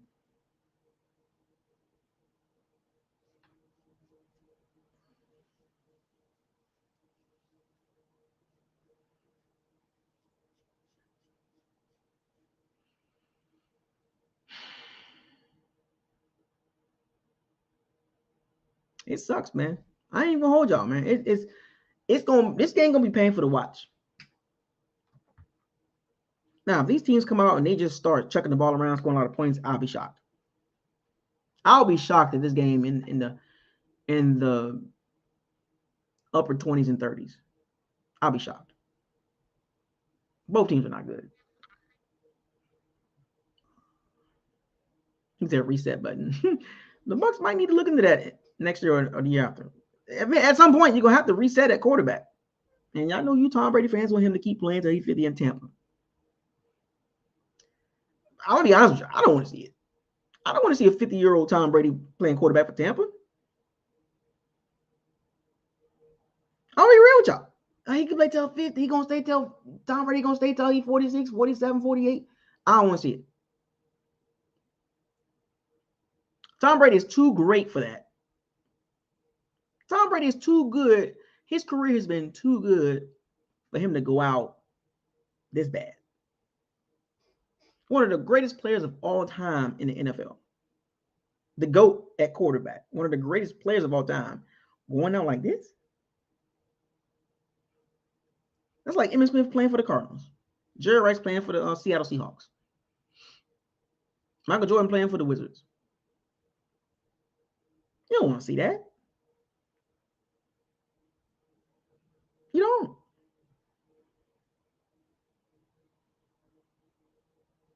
I don't want to see Tom Brady go out like that. I don't want to see Tom Brady come back and this is what he got to deal with? Todd Bowles and Byron Leftwich? Nah, man. It ain't worth it. At some point in this season, I think Tom Brady going to explode, in my opinion. I think he's going to be like, what the hell is this? I didn't sign up for this. I didn't sign up for this.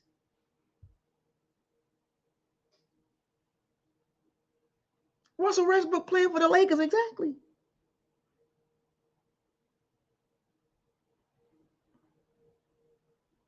I don't want to see it. Vince Carter playing for the Atlanta Hawks.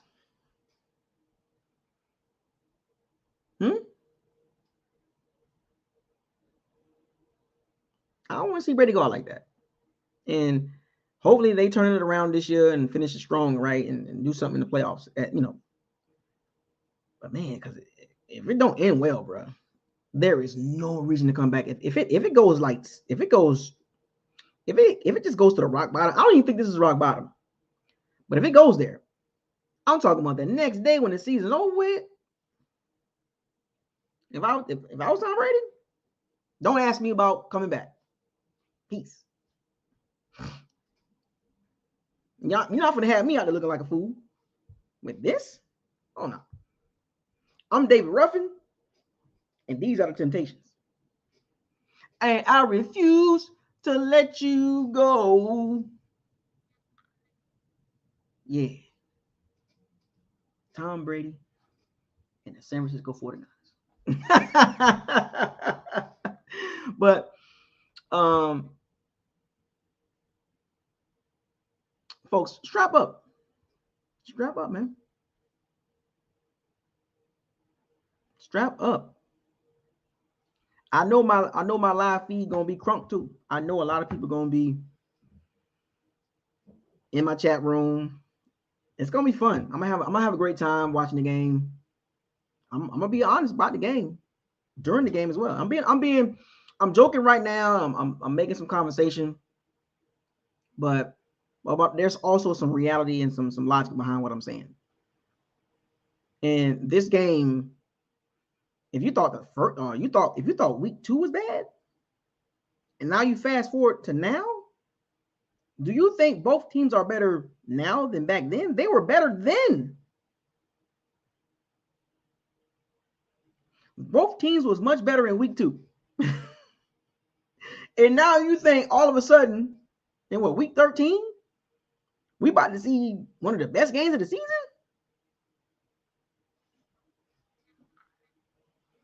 You know what? Might as well have a knockdown, drag them out, throw punches, everybody fighting. Because I'm telling you right now, don't be surprised the Saints be like, y'all tried to punk us last game in New Orleans, fighting and stuff like that. You don't think the Saints thinking about that?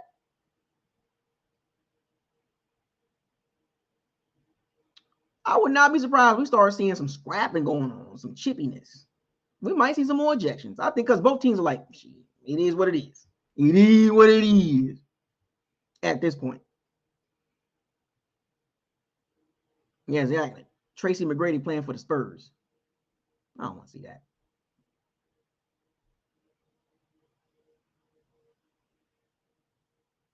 Would y'all be surprised the game just get out of hand? I'll be laughing. Because from both fan bases standpoint,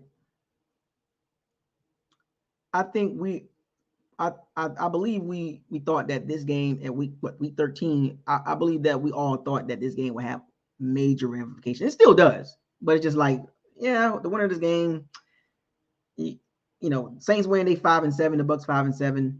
The Bucks win, the Bucks 6-6, Saints 4-9 or 4-8.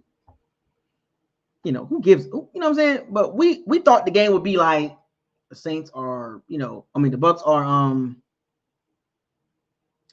8-3, right? And the Saints are 7-5. Ramifications everywhere. You know what I'm saying? Like teams are just getting at it, or both teams 8-3, or one team is 9-2 and one team is 8. You know what I'm saying? Just by coming into the season, looking at the rosters, the continuity, all this stuff, we've gotten the opposite. Who would ever thought that the Giants, the Jets, the Commanders, better than the Bucks, even the Saints?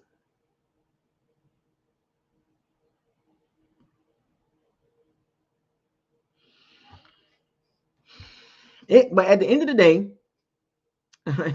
this game gonna be won on the sideline. And I hate to say it, I know Tom Brady out there. I know Mr. P Shooter out there. Pew, pew, pew, pew, pew, pew. Charlie Checkdown guy. I know he out there. I know they out there. And they're gonna play their game. Tom Brady's gonna do typical, breaking ball, curve ball, two-seam fastball, splitter, dirt ball. He's gonna do that. And then Mr. P Shooter himself, pew, pew, pew, he's gonna Kamara check down, get blowed up. Kamara check down. I forgot who said Kamara check down, hospital ball, Kamara, hospital ball, Olave, like, putting people in danger. That's what Andy Dalton do, right? Eat the hospital balls. So both quarterbacks gonna do what they do. Kamara gonna fumble, Ingram gonna fumble. We're gonna see a couple jet sweeps from Julio Jones and maybe Scotty Miller, and a deep ball to Scotty Miller at the end of the game or halftime. A Cameron Jordan sack on Donovan Smith, or Marcus Davenport sack on Donovan Smith. Joshua's gonna get beat a few times. Rashad White, Leonard Fournette gonna have a couple, a handful, a bunch of 1 yard, 2 yard runs. There's gonna be some third downs on both teams that they can't convert. I'm giving y'all just this is what y'all gonna see. Yes, Andy Dalton throws hospital balls. Brady does it too. I'm trying to tell y'all. I'm just both of these teams is like, oh boy, like, do we gotta watch this? See, my favorite throw with Brady, my favorite ball that Brady throws, breaking ball. I love Brady's breaking ball. He throws a mean breaking ball. It looks good. His breaking ball is crazy.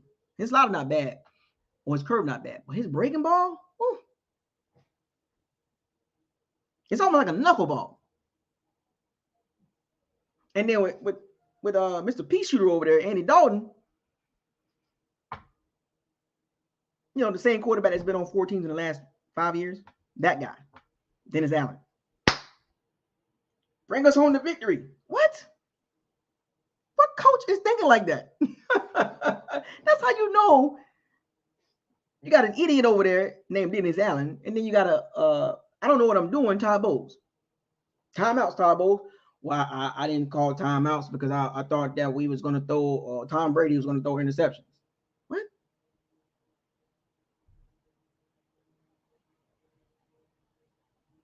Come again, Mr. Todd Bowles?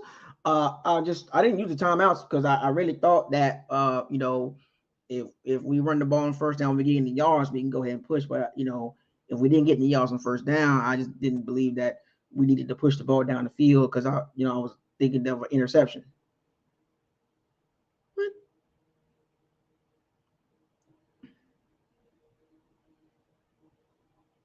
Excuse me?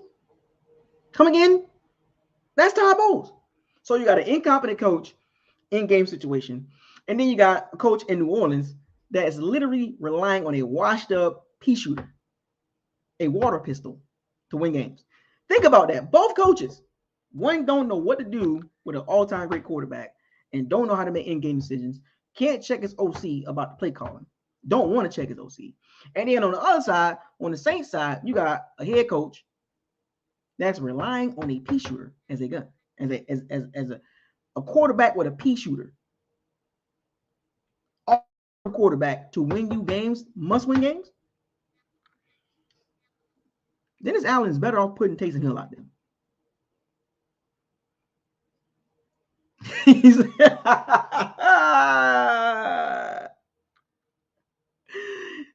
we got to coach it better. We got to execute better. Todd Bowles in one of his favorite lines. We got to coach it better and we got to execute it better. I can see it right now. 3rd and 10 or 3rd and 9. Tom Brady drops back. Check down to Chris Godwin. 4-yard gain. Punt. 3rd and 12. Andy Dalton drop back. Check down to Kamara. 5-yard gain. Punt.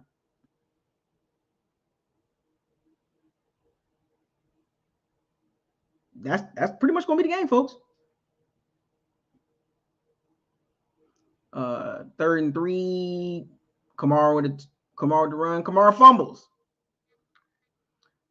Big 3rd down. Andy Dalton drop back to pass. Throws the ball to Chris Olave. He beats Carlton Davis for a 12-yard gain. Here's what it is. So here's my prediction. Let's get down to prediction. Enough of me ranting about both of these teams. I love my team, but they're not good. But I got faith, though, in this game. Because the next game, for another game, in Morgan Freeman boys. Next week is going to be even worse. Good luck to the Bucs against San Francisco.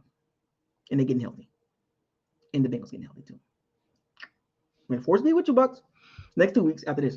But my prediction. So let me get everybody a prediction on this game as I wrap this video up. Let me get everybody a prediction. What do you think the score is going to be? I'm going to have my popcorn and my eyeballs ready.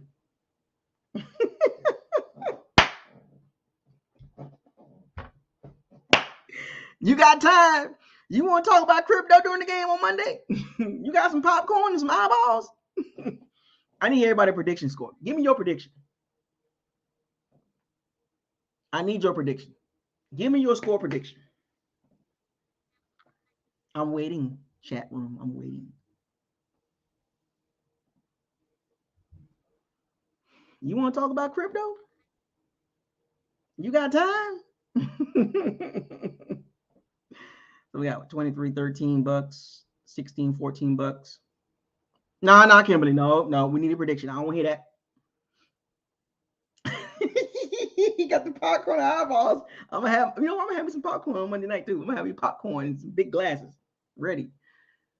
Nah, Kimberly, I need a prediction. I don't want to hear that. I ain't got time for them. I don't know what's gonna happen. I don't want to hear that. I need to score. 13-10, 17-10 bucks, 24-19 Saints, 19-17 bucks. I got the Bucks winning 38-28. Feelings. Really do. All the stuff you've seen up until this point from both teams, 38-28. I respect that. Victor, he said a tie. It wouldn't surprise me. 10-10, tie. Alpha Nickelberry 2017. Shout out to you, man.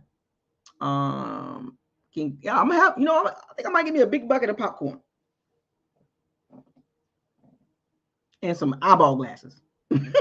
Just sit down and be like, with the eyes, the big glasses. GB 17-13. Andy Dalton throws a pick with 3 minutes left in the Bucs score. That's pretty much the outcome, pretty much right now. I think Andy Dalton gonna fold it. I'll get to mine in a second. Sal 17-14 bucks. Brent 74-0 bucks. Get serious, man. Get serious. Stop playing. I need a real prediction, man. Kimberly 13-10 Saints. Okay, so I see a lot. So the majority of the chat room is like basically low scoring game. I'm gonna have to go with the chat, man, because I just don't see this being a high scoring game. Week 2, it was ugly. You know what I'm saying? So, and these teams are much worse than they were in week 2. So, and the Bucs only averaging 18 points a game. Saints are averaging 20 points a game. So, anything over 20 points, I think you're reaching at this point of the season. Yeah, we could be surprised if they score over 20 points. Yeah, of course they can. But if you want to be safe and be more logical, I said not logical. If you want to be safe and more objective, you kind of go with what you see now. 20-7 Bucs. 24-21 Saints. I don't think nobody's going over 20 points, but okay. Trill G Boy 24-20 Saints. We need that. He said hashtag we need that top 5 pick. Shit, we get a top 5 pick. Well, I'm gonna be like, look, gotta get a quarterback. What is saying? Maybe Will Anderson, pass rusher. But yeah, we get top 5 pick. We get the quarterback. I don't hear that Brady crap. I'm just keeping it real with y'all. Oh, we get keep Brady. No, quarterback. See you. 2-0. Mr. Smitty, golly, man, 2-0. Safety gonna win the game. Brent 17-10 Bucs.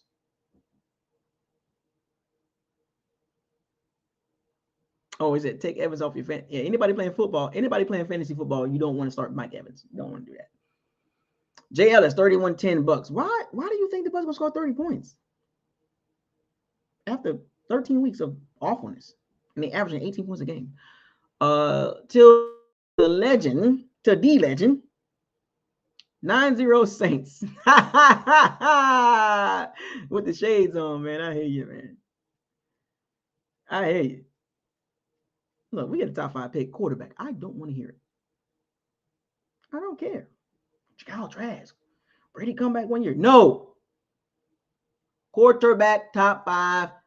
Stroud, Bryce Young. Any one of them. Trade up to get one. Mobility, dynamic, fresh. Step out the pocket, run, make some plays with his feet, extend plays. We need that. No more statues. No more statues. No more.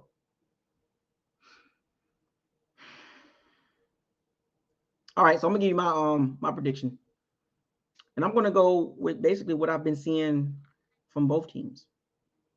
Awful offense from the OCs to the quarterbacks to the receivers, tight ends, O-line. I don't trust neither one of these teams. I definitely don't trust the Saints. I care less about them, but I do have the Bucs winning. I do have the Bucs winning, though. Don't get mad at me. I got the Bucs winning. But let me think about the score for a second. It ain't over 20 points. Neither team scoring over 20 points. I just got to figure out how do I want this game to turn out. It's going to come down to the fourth quarter.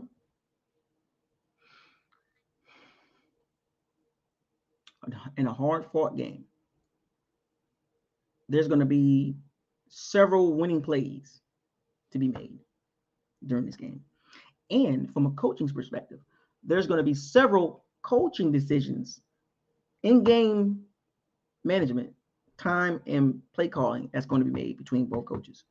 I just think Todd Bowles is just better than Dennis Allen at the end of the day. I already know, look, we already know Tom Brady's better than Andy Dalton. We know that. We got that.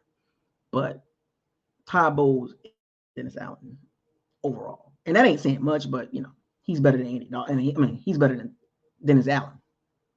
And I just don't see a scenario where a Dennis Allen-led team with Andy Dalton out there scoring over 20 points.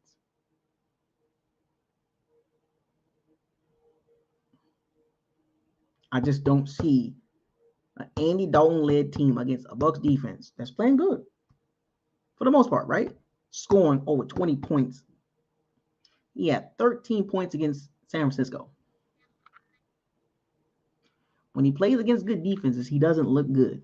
Primetime games, Andy the pea shooter, red rifle Dalton don't do good. And for you Saints fans picking your team to win, you're not being realistic.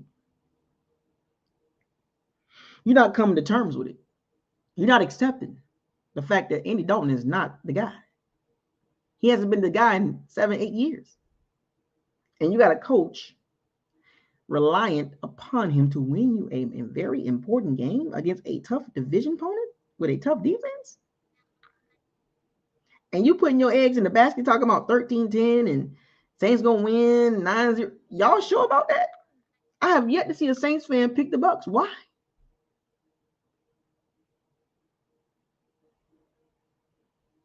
Why won't the Saints fans pick the Bucs to win when you know what you got?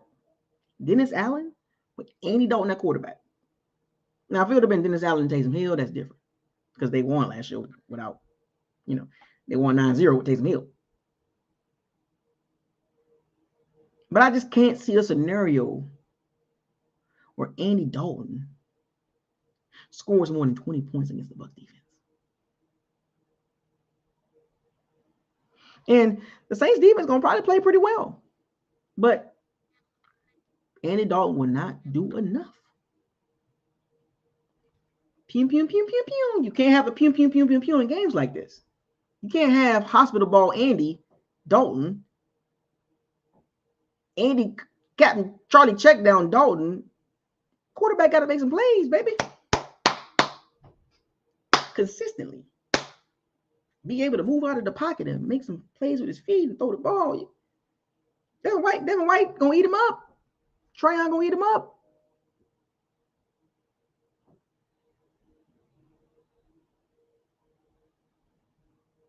Too much inconsistency with Mr. P. Shooter. Pew, pew, pew, pew. Now, the only way the Saints win this game, if Alvin Kamara and Taysom Hill go off. But Alvin Kamara been fumbling, so that ain't happening. But the only way the Saints have a chance to win this game, if Kamara and Hill go off, they got to. They got to go off. And the Saints going to have to run the ball very well to beat the Bucs. Nah. The Bucs going to be too hyped. The Bucs was hyped. Look, I think the Bucs really just wanted to beat the Saints and the Rams this season. In my opinion, I think the Bucs was just geeked up to beat the Rams and the Saints and possibly the Chiefs. They really wanted to beat the Chiefs, but they couldn't. They didn't have enough juice. And Andy Reid, too good. But the Bucs circled the both Saints games, and they circled that Rams game. Oh, they wanted those two teams so bad. They don't care about nothing else in the season, but they wanted them two teams. But here's my score. I got the Bucs winning 13-3. Yep. It's going to be Bourne first, Bourne second. Third quarter, you might see a little flare here and there. Fourth quarter, that's where you're going to see some action. Just like in week 2.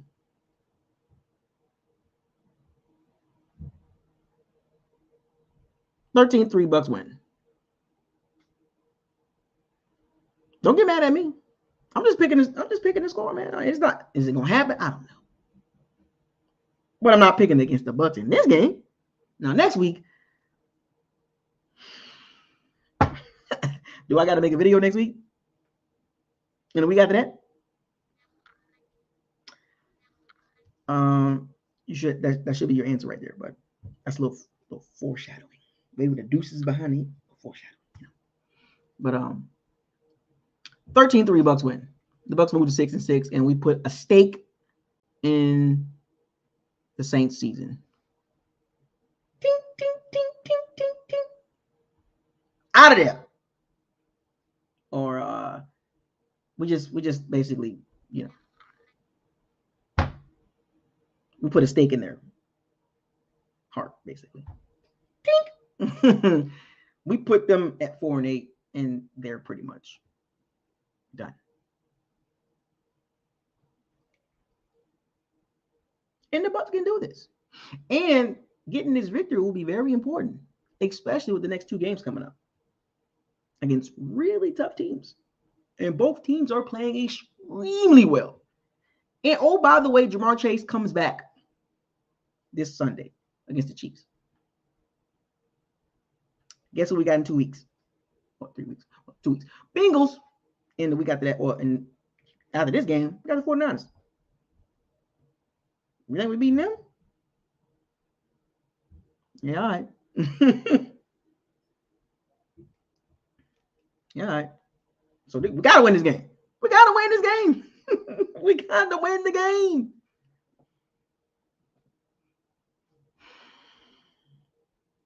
Anyway, shouts out to all the Pirates and Sea Bandits. Shouts out to the Saints fans. I know it's going to be fun, folks. Saints fans and Bucs fans, I'm talking to both of y'all. Behave yourself on Sunday, on Monday night. Behave yourself. I don't have to break up no fights in the chat room either, especially in the locker room, because the locker room going to be open, and I don't want nobody fighting in there. Because I'm telling you, you start that crap, I'm getting you out of there. I'm gonna tell you that. Let me say that before I close this video. If you start the bull crap, I'm getting you out of there. I don't care who you is. You can be an old veteran in the locker room, a new guy, another fan from another team, fan base. I am removing you from the chat room, locker room, and you go back to the chat room. And if you don't like that, I'm gonna block you or put you on timeout. So that's the phase. You come to the locker room, behave yourself. Start argument, remove. You don't like it, timeout. You start tripping, block. That's right. Behave yourself, because people get a little extra. And I know there's going to be some extraness Monday night, because we're the only game on TV. Behave yourself. Be adults. And y'all know the rules. The only way you get in the locker room,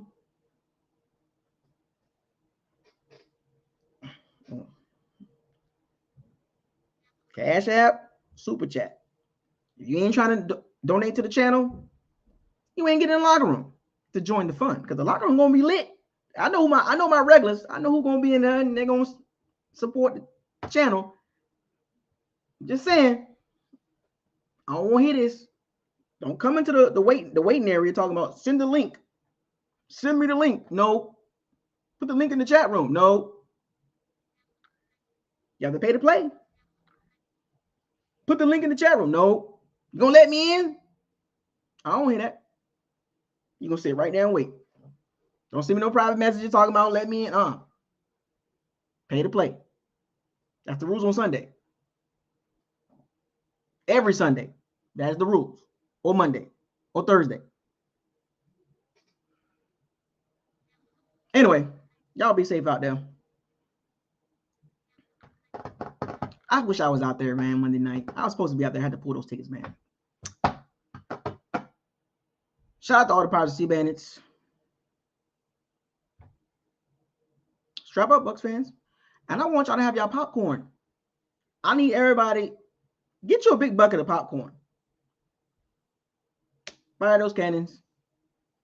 Seize the day. Raise a flag. Hashtag no risky, no biscuit. Hashtag facts over feelings. Hashtag bombs away. Hashtag stay humble. I'm going to the Bengals game. Relax. I'm going to the Bengals game. I'm making that game up with the Bengals game. I'll be at the Bengals game. It's okay. I'm going to be in Tampa. Just not the Saints game. I'll be there for the Bengals game.